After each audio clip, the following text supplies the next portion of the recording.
Resistance to tyrants is obedience to God.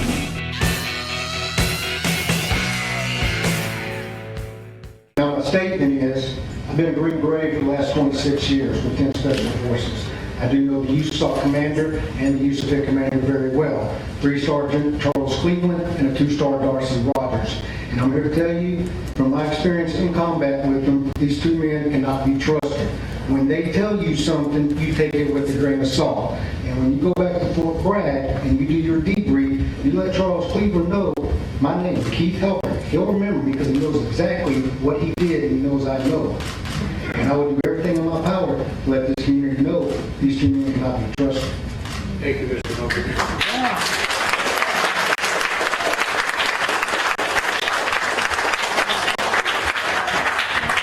The gentleman in the t-shirt. My name is Rob Stewart, U.S. Army veteran.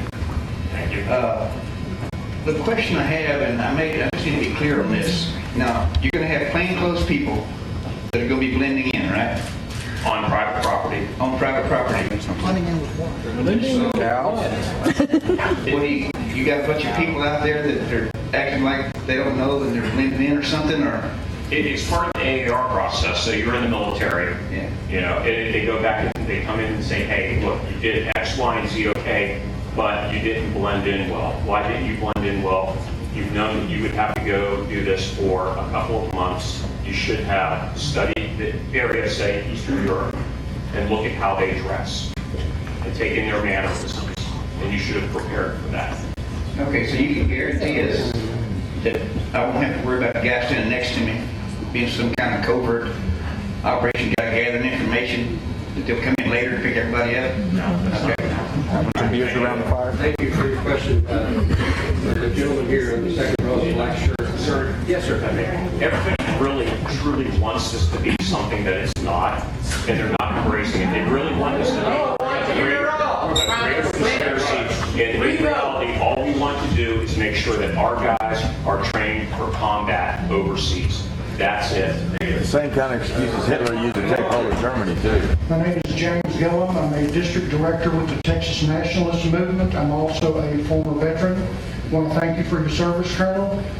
My question has to do, you mentioned earlier upholding the Constitution, which is also the oath that I took. That being said, the Constitution calls for the defense of the United States.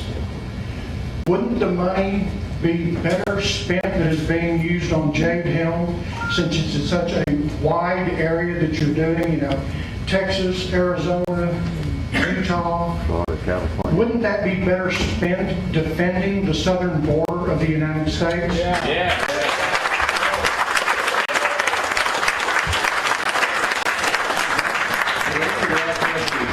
Is above his pay I was grade. gonna say So that. I won't ask him to answer that, but thank you for your.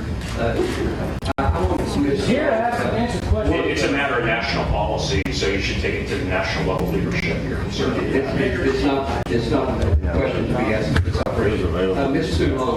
My name is Daniel Duclue, and I'm a resident of Bastrop, Texas. I grew up here and got a rich family military history, so thank you for your service. You said the Department of Homeland Security was not involved. However, they are a cabinet position. It's under the jurisdiction of the president, and you are also under the jurisdiction of the president. So under the Bush administration, there's a document created which is part of a bigger idea, but it was called Right-Wing Extremism, Current Economic and Political Climate Fueling Resurgent and Radicalization and Recruitment. And I won't get too much into that. However, it talks about gun owners, Christians, veterans, people that believe in the Constitution. In fact, when I look around in this room, a lot of people that are represented in this room are in that document. And so it seems to me that it's maybe kind of a slight conflict of interest that the government would be here in Texas in a place where people believe in the Constitution, where there are a lot of Christians, and if you're not a Christian, you're still allowed to practice your religion, and we respect that. And a lot of people that are proud to be gun owners.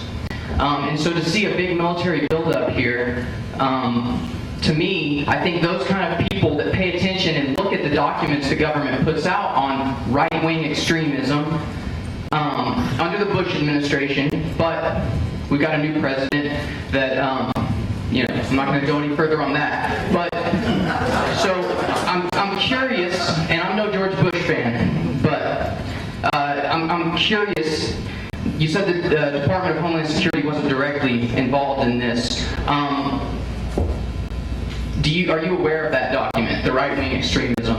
No, you'd have to, one, take up the issue that you have with the Department of Homeland Security on that. Okay. Two, when you say, hey, we're all in that category, that really does actually template across, I'd say, 90% of the military, regardless of service. And I again have... So do you find it kind of offensive that the government would potentially label you as a terrorist, sir? Just to include that's enough. Okay, and also, according to Mike over here, he was talking about representation, Mr. Poppy. I voted for you, sir, and I respect you. And the people of Bastrop do not want this. We have lots of other... Okay.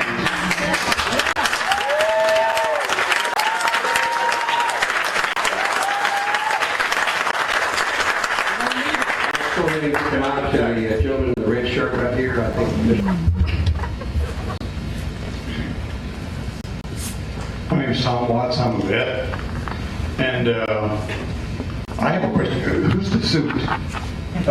Introduced at the beginning of the meeting, Tom. Well, his name was given, but not what he does or who he is. He is in charge of the operation planner and exercise. All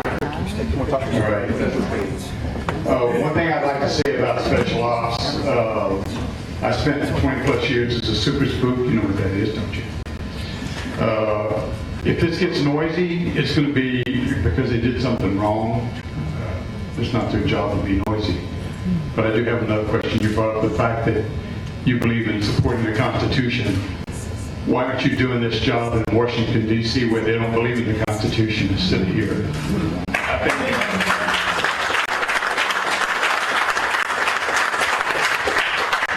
in the Army 27 years. This is my passion. This is the way that I serve my country. Thank you.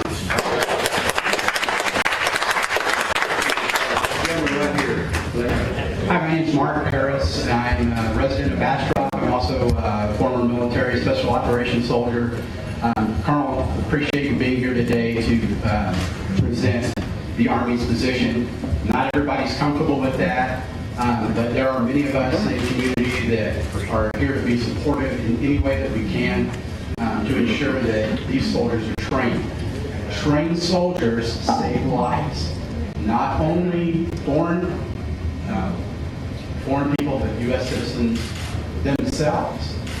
The more soldier trains in more adverse conditions, the more terrain that you can experience will better equip them to deal with whatever they're going to encounter when they get somewhere. We have in the past asked the Germans, the Koreans, South Americans to be supportive of our training. Tens of thousands of troops going into Europe for reforging. We were dealing with mission warfare.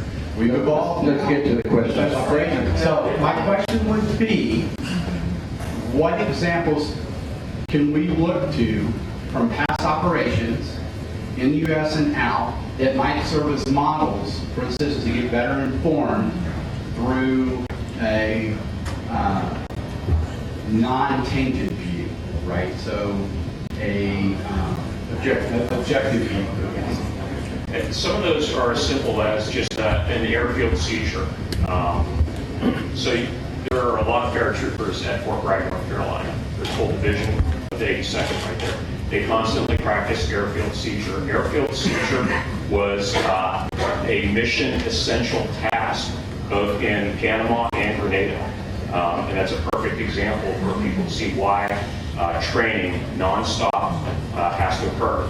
So as they trained at Fort Bragg, they started looking at other places where they could train off post as well to get exposure to new terrain, new airfields, and just add a new level of experience before they go into combat. Army Major, and I appreciate the explanation you've been given because it's alleviating a lot of our concerns. My primary focus is the safety of the civilians, so I have a few more questions, quick ones. Will there be observer controllers with each of the teams out in the field? Yes. Okay, and my understanding from what you say is that there will be no training events that occur in the town when they come in to resupply or get any support, correct? In Bastrop, there will not be, none of them will be in city limits whatsoever. Will there be any type of events in towns, other places in Texas? On private property. Just on private property? Private 'cause that's- property. Okay. I'm assuming that there's going to be an OPFOR or opposing force. We just have the role players that are a part of it. So some of the role players will put the injects in as necessary. But there will be no in strange uniform OPFOR on private property that want to go get a burger at lunch and come into town. No, they won't be wearing a uniform to come into town to get a burger. Some weird looking uniform. They will be in, if they come in uniform, like I want to get a burger, I'll be in this uniform. Okay, so there is, to alleviate, again, I'm sorry to double tap, but there aren't going to be any type of events where someone drives up and there's a deputy sheriff and somebody as a guerrilla or somebody as a host nation forces wanting to check IDs on the public roads. Thank you very much. Thank you. While you're there, I'd like to swim around to this gentleman. Our next question from the floor. Yeah, I'm Staff Sergeant Joe Biggs, U.S. Army, retired, Infowars.com. And I have a question. You said your training will be to blend in for overseas combat missions. So I'm kind of curious how these special operations guys who look like us, look like him, are going to be practicing blending in when we all look the same. Don't they need to train in an area overseas for the combat they're going to go to? Because that, quite frankly, doesn't make sense to me from my time in the military, because you guys have Fort A.P. Hill in Virginia, the Asymmetric Warfare Center, that has a school, a soccer field, a subway station, a bank, all that, and you're training on these environments, which look like here. That's why people are concerned. Excellent question. So with that, realistic military training occurs off of the federal installation out in the local area. That's what we're doing. As far as blending in, yeah, you take a guy from Fayetteville, North Carolina, I dress differently than people dress here. It's regional. It's one of those. I've been at Fort Bragg. I was there for 7 years. You may not like my answer, but that is how it is. And you may have been at Fort Bragg, and people dress differently in and around the 10 surrounding counties, and you've seen it. In the 10 surrounding counties, people dress differently, and you've seen how soldiers dress. And you can snicker about it all you want, but that is the truth. Okay, that's fine.